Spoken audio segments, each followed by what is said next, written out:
Welcome है। And यहाँ हम कर रहे हैं कंप्लीट पॉलिटी किसी भी वनडे एग्जाम के लिए। कोई वनडे एग्जाम, चाहे वो रेलवे का कोई सा भी एग्जाम हो या फिर एसएससी का कोई कोई भी एग्जाम हो या फिर कोई भी स्टेट पीएससी का प्री एग्जाम हो, तो उसके लिए हम पॉलिटी कर रहे हैं, जिसमें कि आपको कुछ भी नोट करने की जरूरत नहीं है, सारी की सारी पीडीएफ आपको मिल जाएंगी। ठीक है। एंड सेकेंडली, आपका जो भी डाउट है कि ये सेशन कंप्लीटली पूरा जो चैप्टर में कराने वाला, पूरा चैप्टर या फिर पूरा कोर्स जो कराने वाला हूँ, सब्जेक्ट कराने वाला हूँ पॉलिटी का, वो किन किन एग्जाम्स को टारगेट करेगा, कितना वक्त लगेगा, एंड मोस्ट इम्पोर्टेंटली कितनी क्लासेस लगने वाली हैं इसमें टोटल, वो सारी की सारी इन्फॉर्मेशन मैं आपको पहली क्लास में दे चुका हूँ। तो प्लीज़ आप लोग पहली क्लास देख कर ही आएँ, डायरेक्टली तीसरी क्लास में ना आएँ, क्योंकि कुछ चीज़ें आपको समझ में नहीं आएंगी अगर आप एक फ्रेशर हैं तो। ठीक है। और यहाँ पर हम जो करेंगे बेसिक टू एडवांस करने वाले हैं, मतलब जीरो टू हीरो वाली सीरीज रहेगी ये।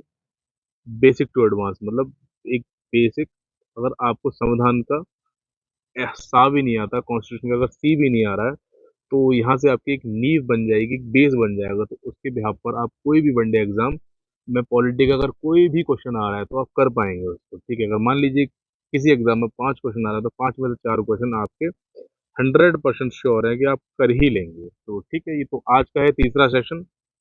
बिना देर के आज शुरू करते हैं तीसरे सेशन को। पीडीएफ के लिए आप टेलीग्राम चैनल को ज्वाइन कर लेना, वहाँ पर आपको पीडीएफ मिल जाएंगी सारी जितनी भी मैं कराऊंगा, और जो मोस्ट इंपोर्टेंट अपडेट्स रहेंगे वो भी आपको टेलीग्राम चैनल पर ही मिलेंगे। ठीक है। तो foreign source of Indian constitution, ठीक है, हमारे संविधान, भारतीय संविधान के जो विदेशी स्रोत, मैंने आपको स्टार्टिंग में बताया था क्लास में, अगर आपने पहली क्लास देखी है तो, जो हमारा संविधान है, हमारा खुद की उपज नहीं है हमारी, हम लोगों की। तो हमने पूरी दुनिया भर से जितने भी देश हैं वहां से थोड़ा थोड़ा सा इकट्ठा करके डाटा, उसको कंपाइल करके एक बुक फॉर्मेट है जिसको हम अपना संविधान, भारत का संविधान बोलते हैं उसको, तो कंपाइल करके बना दी है वो। ठीक है। अलग अलग देशों से कुछ ना कुछ डाटा इन्फॉर्मेशन लिया है कि भाई इस देश की ये चीज अच्छी है, तो अपने संविधान में उसको एड ऑन कर लेगा। एग्जाम्पल के तौर पर देखते हैं कि प्रस्तावना जो है, मैंने प्रस्तावना बताई थी आपको, प्रेमल जो प्रस्तावना किस विदेशी स्रोत से ली गई है, तो ये ली गई है हमारी कहाँ से, यूएसए से ली गई है, यूनाइटेड स्टेट्स ऑफ अमेरिका से ली गई है। ठीक है। और इसमें जो मोस्ट इम्पोर्टेंटली जो 60 to 70%, मतलब 60 to 70% जो सोर्स है हमारा को संविधान का, वो कहाँ से है, 1935 का गवर्नमेंट ऑफ इंडिया एक्ट, मैंने बताया था आपको 1935 का गवर्नमेंट ऑफ इंडिया एक्ट से लिया गया। मोस्ट ऑफ 60 to 70% जो हमारा संविधान है वो वहीं से लिया गया। उसके अलावा जो 30 से 40% बचा हुआ है, वो अलग अलग देश से अलग अलग चीजें ले ली गई है। जैसे कि एग्जाम्पल, आपातकालीन की स्थितियां जो जर्मनी के संविधान से ली है हमने। जो संविधान संशोधन की प्रक्रिया है वो कहाँ से लिया हमने, दक्षिण कोरिया, दक्षिण अफ्रीका से लिए, साउथ अफ्रीका से हमने लिए। ठीक है। फंडामेंटल राइट जो है, मूल अधिकार जो हमने कहाँ से लिए हैं हमारे, वो हमने USA, United states of America के संविधान से लिए हैं। ठीक है। तो चलिए इनको धीरे धीरे स्टार्ट करते हैं। भारतीय संविधान को उधार का थैला, भारतीय संविधान को उधार का थैला, मैंने कहा ना उधार का थैला भी कहा जाता है, बैग्स ऑफ बोराइंग, कि बहुत सारे देशों ने छोटी छोटी चीजें कलेक्ट की, मतलब डाटा फॉर्म में, उनको कंपाइल करके एक जगह रख के भैया ये बोल दिया कि ये हमारा संविधान हो गया। ठीक है। तो इससे पहली क्लास में बताया था जो संविधान बनाने का जो दिया गया था वो किसको दिया गया था, प्रारूप समिति को दिया गया, जिसके अध्यक्ष थे हमारे doctor Bhimrao Ambedkar, B R Ambedkar ji थे। ठीक है। क्योंकि इसके निर्माण के समय उधार का थैला कहा जाता है, बैग ऑफ बोरोइंग कहा जाता है संविधान, भारतीय संविधान को। डॉक्टर बी आर अम्बेडकर और संविधान सभा ने लगभग 60 देशों के संविधानों का अध्ययन किया और उनकी अच्छी बातों को भारतीय परिस्थितियों के अनुकूल ढालकर अपनाया। मैंने बताया ना, जो चीजें अच्छी लगी बाहर के देशों से वो हमने अडॉप्ट कर ली और अपने देश के लिए बेनिफिशियल उसमें से क्या हो सकता है उसको अपने संविधान में एड ऑन कर लिया। तो संविधान का लगभग 65 to 70 या 60 to 70 पार जो भारत शासन अधिनियम, भारत सरकार अधिनियम हमारा 1935, 1935 से लिया गया है। सबसे बड़ा जो सोर्स है हमारे पास, सबसे बड़ा सोर्स भारतीय संविधान का हमारा कौन सा है, वही 1935 का गवर्नमेंट ऑफ इंडिया एक्ट, भारतीय संविधान का गवर्नमेंट ऑफ इंडिया एक्ट से लिया गया है। ठीक है। इसमें जैसे कि लोक सेवा आयोग, UPSC, union public service commission, या फिर स्टेट पीएससी, एसपीएससी। ठीक है। प्रशासनिक विवरण, हमारा एडमिनिस्ट्रेटिव विवरण जो दिया गया वो, संघीय तंत्र, फेडरल स्कीम, जो फेडरल सिस्टम है वो हमारा कहाँ से लिया, गवर्नमेंट ऑफ इंडिया एक्ट 1935 से लिया गया, 1935 से। एंड न्यायपालिका का ढांचा, जो हमारा जुडिशरी है उसका जो ढांचा है, उसका बेसिक स्ट्रक्चर है, वो कहाँ से लिया गया, 1935 के संविधान 1935 के सरकार भारत सरकार अधिनियम से लिया गया, भारत सरकार अधिनियम से लिया गया, ठीक है, न्यायपालिका का जो ढांचा है। इसके अलावा अदर सोर्स है हमारे, पहले नंबर पे ब्रिटेन, यूनाइटेड किंगडम, जिन्होंने हमारे ऊपर तकरीबन 200 वर्षों से अधिक शासन किया, वहां से हमने क्या क्या लिया है, ठीक है, ये ब्रिटेन से हमने क्या क्या लिया है, ठीक। संसदीय शासन प्रणाली मतलब पार्लियामेंट्री सिस्टम, जो हमारी संसद चलती है, पार्लियामेंट हमारी जो संसद चलती है, वो पूरा सिस्टम हमने कहाँ से अडॉप्ट किया है, वो अडॉप्ट किया है हमने ब्रिटेन से अडॉप्ट किया है, ये आपको याद रखना है, ब्रिटेन से, ठीक है। एकल नागरिकता, नागरिकता का मतलब समझने के लिए आप ऐसा समझिए, इसको हम पार्ट 1 में करेंगे, जो आर्टिकल 1 टू 4 तक डिटेल में वहाँ करेंगे इसको, सॉरी पार्ट 1 में नहीं, पार्ट 2 में करेंगे, आर्टिकल 5 टू 11 जो कि सिटीजनशिप को लेके ही है, नागरिकता को लेके ही है कंप्लीटली, ठीक है। एकल नागरिकता, ठीक है, एकल नागरिकता का मतलब है हमारा भारत जो है, हमें एकल नागरिकता का प्रावधान देता है, मतलब कि हमारे पास सिर्फ और सिर्फ एक ही देश की नागरिकता हो सकती है। जैसे कि हम भारत के नागरिक हैं, मान लीजिए हम इंडियन सिटीजन हैं, ठीक है, अगर हम चाहें तो किसी और देश के सिटीजन बन सकते हैं, नहीं बन सकते, इसका आंसर होगा नहीं। तो हमारे देश में कुछ लोगों के पास डुअल सिटीजनशिप कैसे है, उसके बारे में भी पार्ट 2 में पढ़ेंगे, हम थोड़ा सा डिटेल में जानेंगे कि भाई ये डुअल सिटीजनशिप क्या होती है, किन लोगों को मिलती है, और एक्चुअल में हमारे भारत में डुअल सिटीजनशिप का कोई कॉन्सेप्ट है भी या नहीं भी है, ठीक है। तो सिंगल सिटीजनशिप जो है, एकल नागरिकता का विचार जो कहाँ से लिया गया, वो ब्रिटेन के संविधान से लिया है हमने, ठीक है। इसके बाद में विधि का शासन, रूल ऑफ लॉ, जो रूल ऑफ लॉ, उसका विधि का शासन भी हमने कहाँ से लिया, ब्रिटेन के संविधान से लिया है। द्विसदनीय व्यवस्था, बायकैमरलिज्म जो लिया हमने, द्विसदनीय व्यवस्था, ये भी हमने कहाँ से लिया, ब्रिटेन के संविधान से लिया है। जैसे कि हमारा राज्यसभा और लोकसभा की बात करना है, इस तरह से समझिए हमारे, ठीक है। अब विधायी प्रक्रिया जो है, लेजिस्लेटिव प्रोसीजर, विधायी जो प्रोसीजर है, लेजिस्लेटिव प्रोसीजर जो है, किसी कानून को बनाने का तरीका जो है, वो कहाँ से लिया है, ये भी हमने ब्रिटेन से ही लिया है। विधायी प्रक्रिया जो कैसे काम करेगी, वो भी हमने ब्रिटेन के संविधान से ही लिया है, ठीक है। इसके बाद में सेकंड नंबर पे है संयुक्त राज्य America, United states of America से हमने क्या क्या लिया है। सबसे पहले जो मैंने बताया था आपको पहली क्लास में, जहाँ प्रेम्बल का पॉइंट आया था कि प्रस्तावना को हमने कहाँ से लिया है, भारतीय संविधान में, वो यूएसए से लिया है, United states of America. Most asked question है ये तमाम पॉलिटी का, ये क्वेश्चन डायरेक्टली पूछा जाता है कि प्रेम्बल को किस देश के संविधान से अडॉप्ट किया भारतीय संविधान में। तो ये रहेगा, प्रेम्बल को अडॉप्ट किया है हमने USA, United states of America के संविधान से अडॉप्ट किया है। अब एक और पॉइंट है इसमें, राष्ट्रपति का पद, जो हमारे सर्वोच्च कमांडर हैं, सर्वोच्च हमारे फर्स्ट पर्सन ऑफ इंडिया है, वो हमारे राष्ट्रपति होते हैं। तो उनका जो पोस्ट है, उनका जो पद है, वो किस देश के संविधान से लिया गया है, ये भी हमारा यूएसए के संविधान से ही लिया गया है।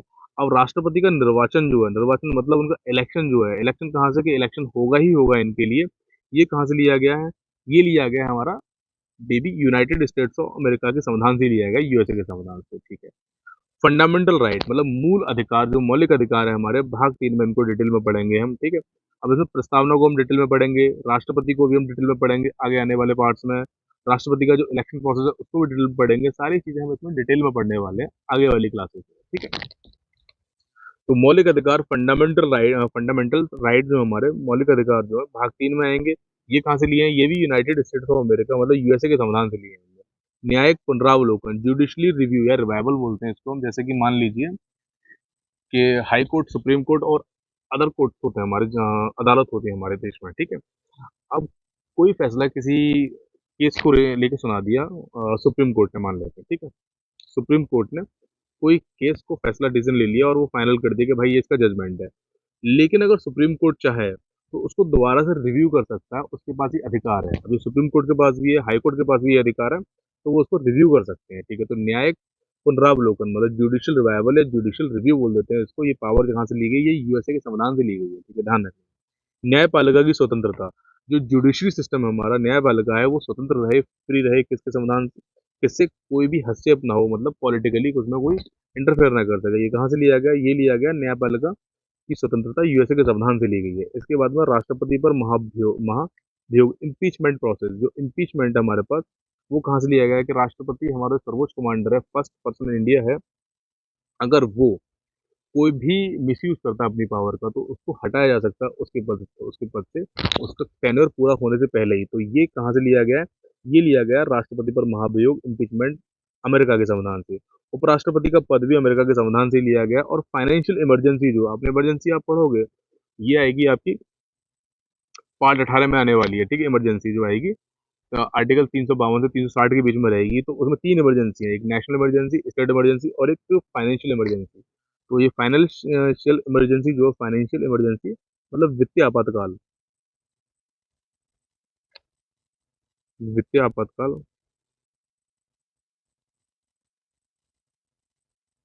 ये कहाँ से लिया गया? ये यूएसए के संविधान से लिया गया। वित्तीय आपातकाल आपको मोस्ट मार्क करके रखो, एक इम्पोर्टेंट पॉइंट बता दे रहा हूँ, हमारे भारत देश में आज तक वित्तीय आपातकाल नहीं लगा, फाइनेंशियल इमरजेंसी नहीं लगी है, ठीक है। ये अच्छी बात है। अब थर्ड है हमारा आयरलैंड। आयरलैंड से हमने क्या लिया है? आयरलैंड से सबसे मोस्ट इम्पोर्टेंट जो मोस्ट आस्क क्वेश्चन है एग्जाम्स में, वो है हमारा DPSP, directive principle state policy. जो कहाँ से लिया गया? हमने लिया आयरलैंड से लिया। राज्य के नीति निर्देशक तत्व या नीति निर्देशक सिद्धांत जो रहते हैं राज्य के, वो कहाँ से लिए हमने? वो लिए आयरलैंड से। अब आयरलैंड ने भी इनको कहीं ना कहीं से लिया होगा, तो उसका आंसर रहता है आयरलैंड ने अब डीपीएसपी को जो लिया है वो स्पेन के संविधान से लिया है, ठीक है। अब राष्ट्रपति के निर्वाचन की पद्धति, राष्ट्रपति का जो पद है कहाँ से लिया गया? यूएसए के संविधान से लिया गया, लेकिन उसके इलेक्शन जो लिए गए वो भी यूएसए से लिए गए।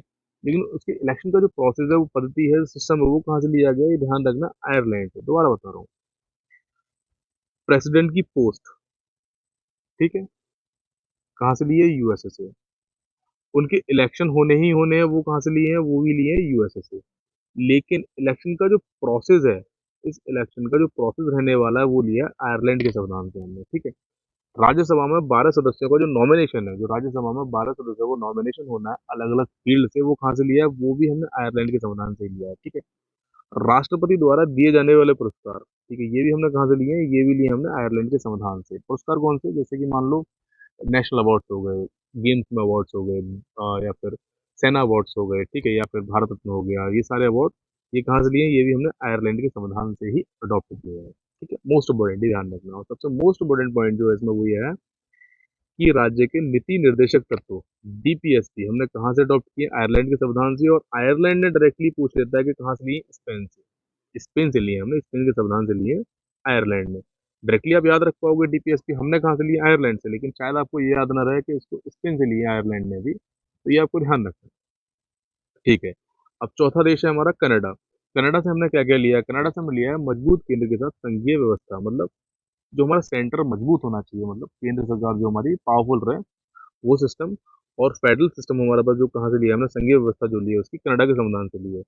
जो रेजिडुअल पावर्स का केंद्र के पास होना, अवशिष्ट शक्तियाँ, एग्जाम्पल के तौर पे इमरजेंसी पावर्स हैं, इमरजेंसी लगाने की, आपातकाल लगाने की शक्तियाँ, वो केंद्र के पास ही रहेंगी। ये सारा सिस्टम किसके कहाँ से लिया है? कनाडा के संविधान से लिया गया है, ठीक है। ये समझाने को बता रहा हूँ सिर्फ खाली, लेकिन अगर सिर्फ इमरजेंसी की बात आएगी आपातकाल की, तो जर्मनी के संविधान से लिए हमने। आगे देखोगे आप इसी लेक्चर में।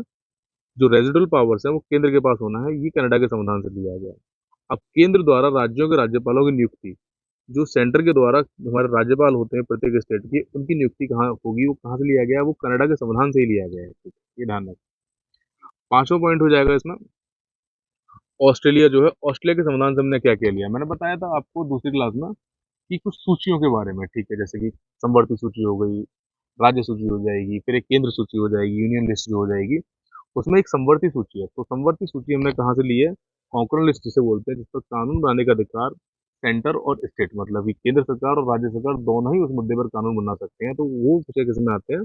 संवर्ती सूची में। इसके बारे में हम जो डिटेल में जानेंगे वो अनुसूचियों में जानेंगे, पार्ट 7 अनुसूचियों में, 7वीं अनुसूची में जानेंगे इसके बारे में हम डिटेल में थोड़ा सा, ठीक है। तो समवर्ती सूची जो कहाँ से ली गई है? वो ऑस्ट्रेलिया के संविधान से ली गई है। प्रस्तावना की भाषा, जो प्रस्तावना है वो कहाँ से ली गई है? हमारी जो यूएसए के संविधान से ली गई है। जो हमारे भारतीय संविधान की प्रस्तावना है वो यूएसए के संविधान से ली गई है, लेकिन उस प्रस्तावना की भाषा जो है, लैंग्वेज ऑफ प्रेम्बल जो ली गई है, वो ली गई है हमारी ऑस्ट्रेलिया के संविधान से, ठीक है। संसद के दोनों सदनों की संयुक्त बैठक, ज्वाइंट सिटिंग जो ली गई है वो ली है ऑस्ट्रेलिया के संविधान से। रूल ऑफ ट्रेड, मतलब व्यापार करने के जो नियम है केंद्र एवं राज्यों के बीच में, वो भी हमने कहाँ से लिए? ऑस्ट्रेलिया के संविधान से ही अडॉप्ट किया, ठीक है। अगला है हमारा जर्मनी के संविधान से हमने क्या लिया? मैंने बताया ना, आपातकालीन जितनी भी स्थितियां हैं कि भैया अगर कोई समस्या उत्पन्न होती है बाहरी आंतरिक विद्रोह की वजह से या फिर बाहरी आक्रमण की वजह से, व्हाटएवर जो भी है, उसके अकॉर्डिंग आपातकाल लगाएंगे राष्ट्रपति, ठीक है। तो वो कौन से संविधान से लिया गया, वो जर्मनी के संविधान से ही लिया गया। और आपातकाल के दौरान मौलिक अधिकारों के बारे में बताया था मैंने। अभी के मौलिक अधिकार हमने किसके संविधान से लिया है, तो ये यूनाइटेड स्टेट्स ऑफ अमेरिका मतलब यूएसए के संविधान से लिया है। तो आपातकाल की स्थिति में इन मौलिक अधिकारों का जो निलंबन है कि भैया ये खत्म हो जाते हैं आपके, तो ये किस तरह से खत्म होंगे, ये कहाँ से लिया है हमने, जर्मनी के संविधान से लिया है। इसके बारे में डिटेल में हम जानेंगे कहाँ पर, जब हम पार्ट 18 पढ़ेंगे। क्या पढ़ेंगे? पार्ट 18 पढ़ेंगे, इमरजेंसी प्रोविजन। तो वहां पर हम डिटेल में देखेंगे कौन कौन से आर्टिकल हमारे कायम रहते हैं, कौन कौन से आर्टिकल हमारे इमरजेंसी के टाइम पे निलंबित हो जाते हैं, उनको खत्म कर दिया जाता है, ठीक है।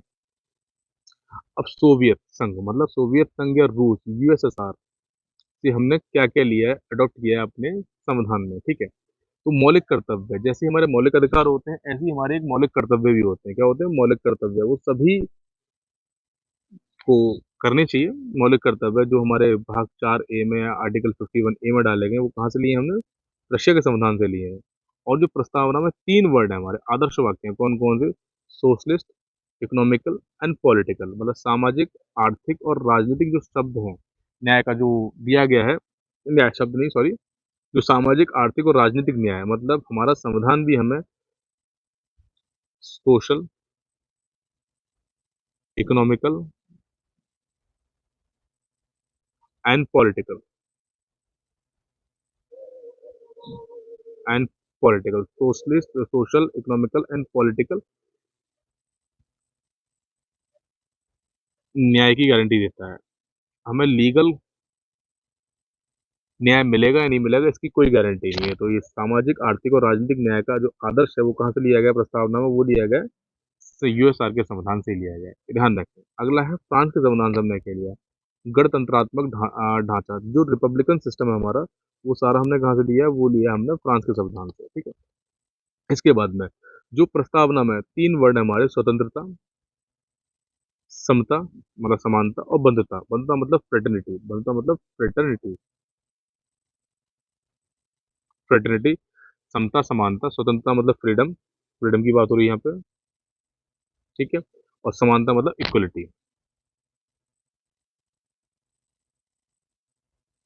ये 3 वर्ड जो लिए गए हैं कहाँ से लिए गए? फ्रांस के संविधान से ही लिए गए हैं, ठीक है। अब अगला हो जाएगा हमारा दक्षिण अफ्रीका के संविधान से हमने क्या लिया है? मैंने बताया ना, संविधान संशोधन की प्रक्रिया, अमेंडमेंट प्रोसीजर, आर्टिकल 368 के अकॉर्डिंग आता है ये। और ये भाग पार्ट किसमें आता है? पार्ट 20 में। इसको विद इन डिटेल पढ़ेंगे। और अब तक कितने संशोधन हो चुके हैं, जैसे कि जीएसटी संशोधन था, ठीक है। इसके बाद में आपका ओबीसी, एससी, एसटी के लिए संशोधन अलग अलग हुए हैं, वो सारे के सारे हम पढ़ेंगे। भाग 20 में पढ़ने वाले हैं, आर्टिकल 368 में आता है। संविधान संशोधन की प्रक्रिया जो ली है हमने दक्षिण अफ्रीका के संविधान से ली है, ठीक है। अब राज्यसभा के सदस्यों का निर्वाचन, ठीक है। राज्यसभा के सदस्यों का जो नॉमिनेशन है वो अलग है, और राज्यसभा के सदस्यों का जो निर्वाचन है वो हमने कहाँ से लिया? दक्षिण अफ्रीका के संविधान से ही लिया है। तो ये ध्यान रखना है, ठीक है।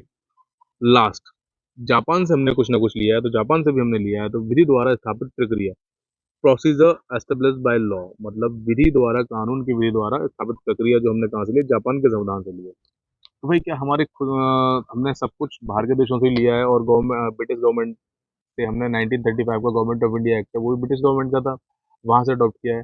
तो क्या कुछ ऐसा क्लॉज है जो हमने खुद को, मतलब खुद हमारा भारतीय हो, सेल्फ मेड हो? हाँ, कह सकते हैं एक है ऐसा। ये नोट पॉइंट करके हमने डाल रखा है इसमें। भारत से खुद का लिया गया जो प्रावधान है, जिसे हम जीरो आवर के नाम से जानते हैं। Zero hour, zero hour means जब संसद चल रही होती है तो उसमें जीरो आवर में 12 से 1 बजे का टाइम होता है। इसको हम जीरो आवर के नाम से जानते हैं। ये हमारी खुद की देन है हमारे संविधान में। ये आपको ध्यान रखना, मोस्ट इम्पोर्टेंटली है, ठीक है। मोस्ट इम्पोर्टेंटली, ठीक। भारतीय संसदीय प्रक्रिया में प्रश्नकाल के ठीक बाद, प्रश्नकाल के ठीक बाद का समय शून्यकाल कहलाता है। प्रश्नकाल के जो दोपहर 12 बजे से दोपहर 1 बजे तक का रहता है, प्रश्नकाल के ठीक बाद का समय शून्यकाल कहलाता है, और जो दोपहर 12 बजे से 1 बजे तक चलता है।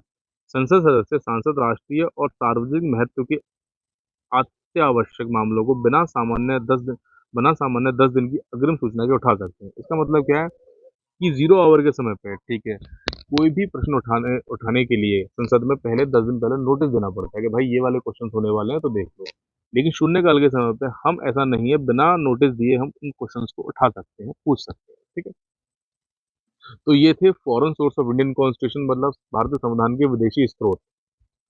तो आज का सेशन यही कंप्लीट होता है। अगर इसकी पीडीएफ चाहिए तो इस क्यूआर कोड को आप स्कैन करें, डायरेक्टली आप टेलीग्राम चैनल पर जाएंगे, वहां स्कैन करें, चैनल ज्वाइन करें, और वहां पर जितने भी पीडीएफ हैं इस सेशन की या फिर पुरानी जितनी भी हैं वो सारी की सारी मिलेंगी आपको, और जो मोस्ट इम्पोर्टेंट अपडेट रहेंगे वो भी आपको टेलीग्राम चैनल पर ही मिलने वाले हैं। ठीक है, मोस्ट इम्पोर्टेंट अपडेट भी टेलीग्राम चैनल पर ही मिलेंगे, तो वहाँ प्लीज आप उसको सब्सक्राइब करके रख लीजिएगा। एंड फर्स्ट थिंग कि अगर सेशन ठीक लग रहा है तो चैनल को सब्सक्राइब जरूर करें, कमेंट सेक्शन में बताएं कि सेशन कैसा लगा, एंड फ्रेंड के साथ शेयर भी करना आप इसको, बिकॉज उनको भी बेनिफिट हो इस चीज़ का कि भाई फ्री ऑफ कॉस्ट पॉलिटी कराया जा रहा है, फ्री ऑफ कॉस्ट पॉलिटी कराया जा रहा है, जो कि आपके किसी भी वनडे एग्जाम के लिए, वनडे एग्जाम मीन समझते हैं ना, वनडे एग्जाम कोई भी एसएससी का एग्जाम हो, कोई भी रेलवे का एग्जाम हो, या फिर किसी भी स्टेट पीएससी का एग्जाम हो, उसकी फ्री तक के लिए। भाई देखो, मेंस अगर आईएएस पीसीएस बनना है आपको, तो मेंस के लिए तो बहुत ज़्यादा गहन अध्ययन करना पड़ेगा, लक्ष्मीकांत पढ़ना पड़ेगा, एनसीईआरटीज पढ़नी पड़ेंगे आपको काफ़ी सारी,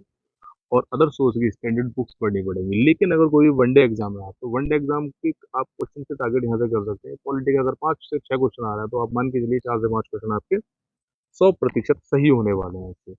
ये सेशन जैसे ही कंप्लीट होगा, कंप्लीट मतलब कि पूरा सब्जेक्ट पॉलिटी का, तो उसके साथ ही MCQ practice, multiple choice question practice और पीवाईक्यू की 4-5 क्लास लगा लेंगे, तकरीबन 50-50, 100-100 क्वेश्चन की, तो आपकी प्रैक्टिस भी हो जाएगी। और अगर बीच में टाइम मिला और बीच में ठीक रहा आप लोगों की डिमांड के अकॉर्डिंग, तो वहाँ पर भी हम थोड़ा-सा क्लासेस लगा लेंगे, जिससे कि हमारी प्रैक्टिस भी बनी रहे। तो चलिए आज के लिए इतना ही, नेक्स्ट सेशन में मिलते हैं आपसे। ठीक है, जय श्री राम, धन्यवाद।